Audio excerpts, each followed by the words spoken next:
এটা হচ্ছে গ্রাম এলাকা, হলো উত্তর সখীপুর।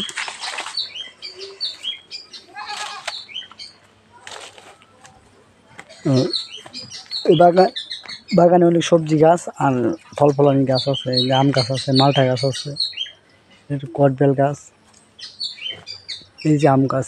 একটু আগে আপনাদের আম পেরে দেখেন, ডাব গাছ আছে, কাঁঠাল গাছ আছে,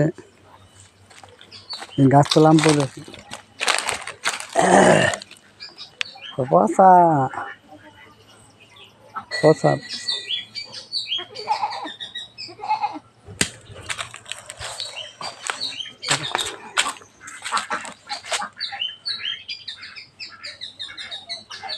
সবাই ভালো থাকেন।